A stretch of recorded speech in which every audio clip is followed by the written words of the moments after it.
پتا ٹوٹے اس کے ٹوٹنے کی آواز سنے، زمین پر گرے زمین پر گرے اس کے گرنے کی آواز سنے، چونٹی کی پکار سنے، آواز فریاد سنے، تہوں میں چلنے والے کیڑے کی آواز اور صدا سنے، سمندر کی تہ میں چلنے والی مچھلیوں کی پکار سنتا ہے، ریت کا ایک ایک ذرہ، زمین کا ایک ایک ذرہ، درخت کا ایک ایک ذرہ، زمین کے اندر جو کچھ ہے اللہ کے علم میں ہے۔ محترم ناظرین، اللہ کی تعریف کون کر سکتا ہے؟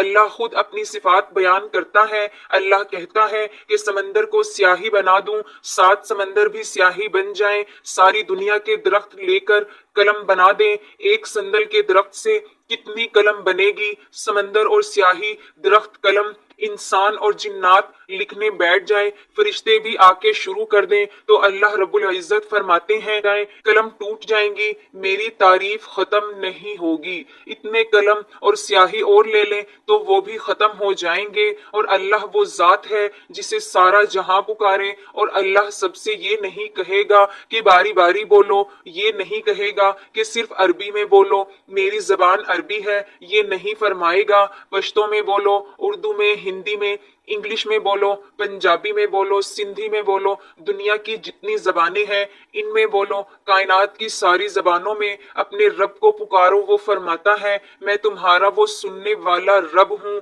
کہ مجھے تمہاری باری لگانے کی ضرورت نہیں، میں تم سب کی چیخو پکار کو الگ الگ سنوں گا، جو ہوگا تم سب کا اکٹھا بولنا، مجھے غلطی میں نہیں ڈالے گا۔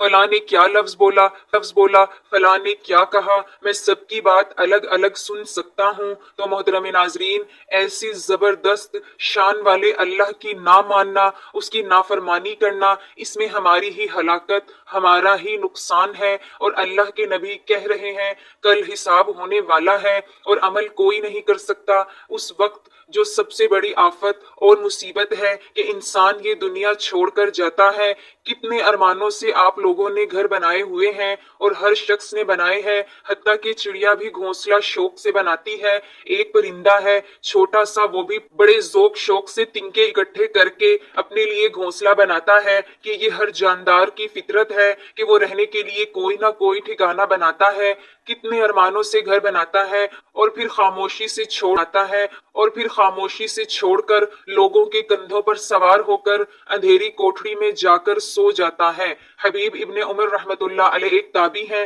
صحابہ کرام رضی اللہ تعالی عنہ کے شاگرد، بڑے خوبصورت تھے، قید ہو گئے، کل 10 آدمی تھے، 9 کو انہوں نے قتل کر دیا اور ان کو پکڑ لیا۔ رومن سردار نے کہا میں اس کو اپنا غلام بناؤں گا، قید میں لے کر کہنے لگا اگر تو ایسا ہی ہو جا تو میں تجھے اپنی بیٹی دے دوں گا، تجھے اپنی ریاست میں حصہ بھی دوں گا۔ انہوں نے فرمایا تو اگر سارا جہاں بھی دے دے یہ نہیں ہو سکتا، کفر تو بے حیا ہوتا ہے، حیا تو سراسر اسلام میں ہے۔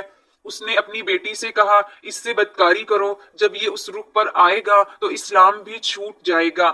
روم کی لڑکی تھی، ادھر روم کا حسن، ادھر اور قوت بھی جوان ہے، اور یہ 2 ہیں، تیسرا بھی کوئی نہیں ہے۔ اب یہاں ساری رکاوٹیں ختم ہیں اور وہ دعوت دے رہی ہے، اور یہ نوجوان اپنی نظر جھکانے کی لذت چکے ہوئے ہیں، اسے پاک دامنی کی لذت کا پتہ ہے، لہٰذا اس کی نظر اٹھنے کا نام ہی نہیں لیتی۔ اس نے سارے جتن کر مارے، اپنے حسن کا ہر تیر آزمایا، اپنے مکر کا ہر جال پھینکا، لیکن پاک دامنی کی تلوار نے ہر جال کی ہر تار کو توڑ دیا اور ہر تیر کو بیکار کر دیا۔ آخر 3 دن بعد اس نے ہتھیار ڈالے، کہنے لگی اللہ کے بندے یہ تو بتا تجھے روکتا کون ہے، آج تیسرا دن ہے، تو نے مجھے نظر اٹھا کر نہیں دیکھا، روکنے والا کون ہے؟ اس نے کہا مجھے روکنے والا وہ ہے جو نہ سوتا ہے نہ اونگتا ہے، جو مجھ سے غافل نہیں، میں اس سے غافل نہیں، میں اس سے غافل ہوں، وہ میرا رب ہے جو عرش پر بیٹھا مجھے دیکھ رہا ہے، میری محبت غالب آتی ہے یا شہوت غالب آتی ہے، مجھے آگے کرتا ہے یا شیطان کو آگے آگے کرتا ہے، اے لڑکی مجھے میرے رب سے حیا آتی ہے، اس لیے میں نے اپنی طاقت کو روک رکھا ہے۔ وہ باہر نکل کر اپنے باپ سے کہنے لگی، آپ نے مجھے کس پتھر کے پاس بھیجا، کس لوہے کے پاس بھیجا ہے جو نہ دیکھتا ہے نہ کھاتا ہے، میں کہاں سے اسے گمراہ کروں؟ محترم ناظرین، اللہ تعالیٰ کی ذات کا ڈر اور خوف انسان کو اس حد تک لے جاتا ہے کہ آج ہم کیا کر رہے ہیں یہ ہمیں سوچنا ہوگا۔ حضرت سلمان فارسی رضی اللہ تعالی عنہ کو کون نہیں جانتا؟ حضرت حسن بصری رحمت اللہ علیہ نے فرمایا، اگر تمہارا دشمن اللہ کا نافرمان ہے تو تجھے بدلہ لالا خود اپنے نافرمان کا بدلہ چکائے گا، جو عبرتناک طریقے سے قبر اس کا حشر کرے گی۔ ساری دنیا کے انسانوں کو اس کے آنے والے دن سے بچانا ہے اور اپنے آپ کو بھی بچانا ہے، گرمی سردی سے بھی بچانا ہے، یہ حقوق کا معاملہ ہے۔ لیکن اپنے آپ کو جہنم کی آگ سے بچانے کے لیے اللہ نے فرمایا، جس کا ترجمہ جس آگ کا ایندھن ہم اور آپ ہیں۔ اس آیت کو سننے کے بعد حضرت سلمان فارسی رضی اللہ تعالی عنہ روتے ہوئے باہر نکلے، 3 دن غائب رہے اور کسی کو نہیں ملے۔ نبی صلی اللہ علیہ وسلم نے فرمایا، ان کو تلاش کرو۔ جب تلاش ہوئی تو پہاڑی میں بیٹھے ہوئے تھے، سر پر مٹی ڈالی ہوئی تھی اور رو رہے تھے کہ اس آگ کی حالت کیا ہوئی جس کا ایندھن انسان اور پتھر ہے۔ ان کو پکڑ کر آپ صلی اللہ علیہ وسلم کی خدمت میں لایا گیا تو فرمایا کہ اس آیت نے مجھے بے قرار کر دیا۔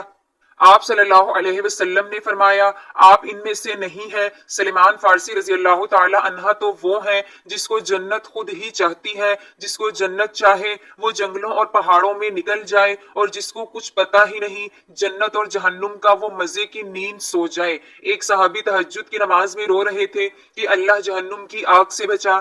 کسی نے آ کر دیکھا اور فرمایا، ارے بھائی تو نے کیا کر دیا؟ تیری رونے کی وجہ سے آسمان میں صف ماتم بچھی ہوئی ہے، تیرے رونے نے فرشتوں کو بھی رلا دیا ہے۔ ایسا درد اور غم ان کے اندر اتر گیا تھا، اور آج ہم کو 5 وقت نماز پڑھنے کی بھی ہمت نہیں ہوتی، کیونکہ ہمارے دلوں کے اندر اللہ کا ڈر اور خوف نہیں۔ اللہ سے ڈرتے ہیں، وہ دنیا سے بھاگتے ہیں، اور جو دنیا کے پیچھے بھاگتے ہیں دوزخ ان کی منتظر ہے۔ ایک نوجوان نے دوزخ کا ذکر سنا اور کپڑے اتار دیے اور جا کر ریت پر لیٹ گیا اور تڑپنے لگا اور کہنے لگا، اے نفس دیکھ، یہ ریت کی آگ برداشت نہیں ہوتی، دوزخ کی آگ کیسے برداشت کرے گا؟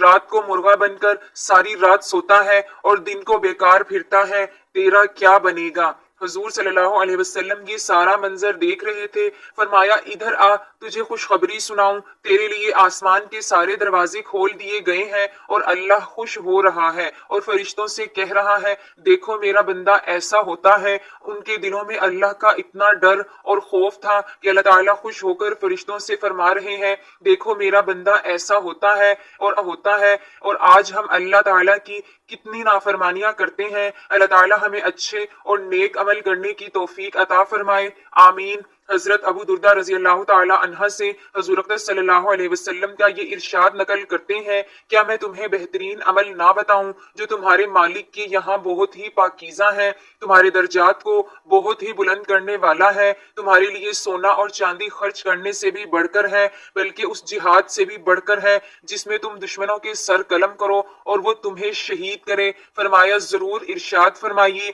آپ صلی اللہ علیہ وسلم نے فرمایا، وہ اللہ کا ذکر ہے۔ حضرت معاذ بن جبل رضی اللہ تعالی عنہ فرماتے ہیں، اولاد آدم کو کوئی ایسا عمل نہیں جو اسے اللہ تعالیٰ کے عذاب سے ذکر اللہ سے بڑھ کر نجات ہندہ ہو سکتا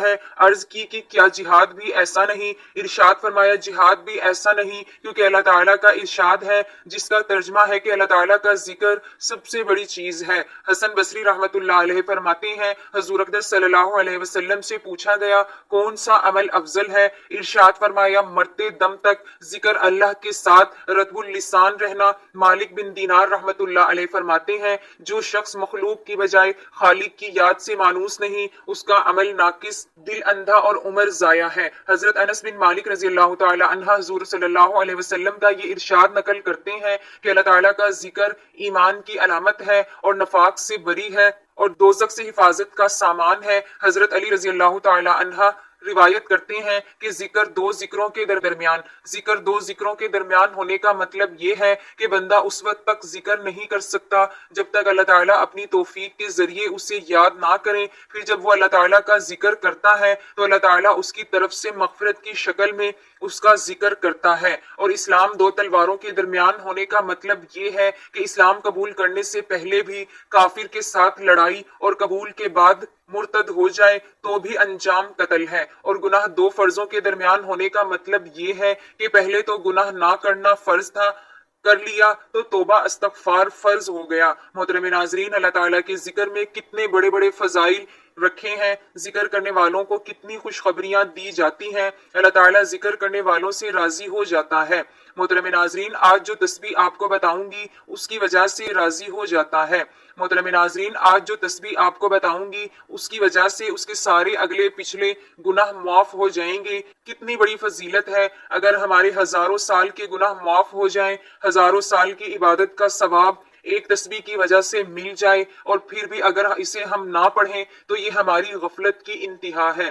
محترم ناظرین، حضرت ابن عباس رضی اللہ تعالی عنہ فرماتے ہیں جب اللہ رب العزت نے حضرت یحییٰ بن زکریا علیہ السلام کو اللہ تعالیٰ نے بنی اسرائیل کی طرف سے مبعوث فرمایا تو بنی اسرائیل کی انہیں 5 باتوں کا حکم کرنے کی تاکید فرمائی اور فرمایا ان کی ہر بات کی مثال بھی سمجھیں. چنانچہ آپ نے انہیں ارشاد فرمایا، نمبر 1، صرف اللہ تعالیٰ کی عبادت کرو، کسی کو اس کے ساتھ شریک مت بناؤ. اس کی مثال بیان فرمائی، کسی نے اپنی ذاتی مال سے ایک غلام خریدا اور اپنی باندھی سے اس کا نکاح کر کے رہنے کے لیے ایک گھر بھی دیا اور تجارت کرنے کو مال دیا کہ منافع کما کر جو کچھ اپنی ضرورت سے بچ جائے وہ مالک کو ادا کر دے. ادھر غلام نے یہ کیا کہ منافع کی بجائے اپنی ضروریات کے بعد جو کچھ بچا تھوڑا سا مالک کو دے کر باقی سب اس نے اس کے دشمن کو دے دیا. اب تم ہی بتاؤ ایسا غلام کو کون اچھا کہے گا. دوسرے نمبر پر آپ نے ان کو نماز کا حکم دیا اور اس کی مثال دی جیسے کوئی شخص کسی بادشاہ کی ملاقات کے لیے شرف حاصل کرے، لیکن شرف حاصل ہونے پر جب بادشاہ اس کی طرف متوجہ ہو تو اس کی حاجات معلوم کر کے پوری کریں تو یہ خود کمال غفلت شیطان بائیں جھانکنا شروع کر دیں، جس پر بادشاہ بھی منہ موڑ کر اس کی طرف سے بے نیاز ہو کر بیٹھتا ہے. نمبر 3، پھر آپ نے ان کو روزے کا حکم فرمایا اور ساتھ ہی یہ مثال سمجھائی کہ روزے دار کی مثال اس شخص کی سی ہے جو ہتھیار لگا کر تلوار تھام کر لڑائی کے لیے نکلتا ہے، جس کے بعد نہ تو دشمن اس تک پہنچ سکتا ہے اور نہ ہی اس کا کوئی ہتھیار اس پر کارگر ہو سکتا ہے. نمبر 4، پھر آپ نے ان کو صدقے کا حکم دیا اور یہ مثال سنائی جیسا کسی شخص کو دشمن قید کر لیں اور یہ ایک خاص رقم کے عوض اسے تھوڑا کر کے پھر تھوڑا بہت جو کچھ بھی کماتا ہے اسے ادا کرتا ہے حتیٰ کہ اپنے آپ کو آزاد کروا لے. نمبر 5، پھر آپ نے ان کو اللہ تعالیٰ کے ذکر کا حکم دیا اس کی مثال کے ساتھ کہ ذکر کی مثال یوں سمجھو جیسے کسی قوم پر دشمن حملہ کرنے لگے اور وہ قوم قلعہ میں داخل ہو کر دروازہ بند کر لیں اور قلعہ بند ہو کر دشمن سے اپنی جان بچائیں. محترم ناظرین، اللہ تعالیٰ ہم کو بھی نیک اور اچھے کام کرنے اور اپنا ذکر کرنے کی توفیق عطا فرمائے، آمین. اب ہم چلتے ہیں آج کی اس تسبیح کی طرف جس کے پڑھنے سے اللہ تعالیٰ اس کے سارے اگلے پچھلے گناہ معاف فرما دیتا ہے، اور یہ تسبیح پڑھنے سے اللہ مسکراتا ہے، اللہ راضی ہو جاتا ہے. اور اس تسبیح کو آپ نے خلوص کے ساتھ کس طرح سے پڑھنا ہے؟ آپ نے سب سے پہلے 3 بار درود پاک پڑھنا ہے. ایک بار ثواب کی نیت سے میرے ساتھ بھی درود پاک پڑھ لیں. اللهم صل على محمد وعلى آل محمد كما صليت على إبراهيم وعلى آل إبراهيم إنك حميد مجيد. اللهم بارك على محمد وعلى آل محمد كما باركت على إبراهيم وعلى آل إبراهيم إنك حميد مجيد. 3 مرتبہ درود پاک پڑھنے کے بعد آپ نے سب سے پہلے پہلا کلمہ 100 مرتبہ پڑھنا ہے، لا الہ الا اللہ محمد الرسول اللہ. پہلا کلمہ پڑھنے کے بعد آپ نے استغفر اللہ ربی من کل ذنب کی ایک تسبیح کرنی ہے. 3 بار پھر درود ابراہیمی پڑھنا ہے. بس اس کو آپ نے روزانہ 100 مرتبہ پڑھنا ہے۔ اس کے اجر کے بارے میں آپ سن چکے ہیں کہ اللہ تعالیٰ اس کے پڑھنے سے آپ کے اگلے پچھلے سارے گناہ معاف فرما دیتے ہیں۔ سبحان اللہ، کتنی بڑی شان اللہ تعالیٰ نے اس تسبیح کو دی ہے۔ اس لیے محترم ناظرین، آپ خود بھی اس کو پڑھیں، اپنے گھر والوں کو، دوستوں کو بھی اس کے بارے میں بتائیں، تاکہ جتنے لوگ اس کو پڑھیں ہم سب کے لیے یہ صدقہ جاریہ بن جائے اور اس کا اجر ہمیں ملتا رہے۔ اللہ تعالیٰ ہمیں دین کی بات سننے، سمجھنے اور اس پر عمل کرنے کی توفیق عطا فرمائے۔ میرا سنانا اور آپ کا سننا اپنی بارگاہ میں قبول و منظور فرمائے، آمین۔ ناظرین، گزارش ہے کہ اللہ تعالیٰ کے 99 ناموں میں سے کوئی ایک نام لکھ کر کمنٹس میں ضرور شیئر کریں۔ اللہ تعالیٰ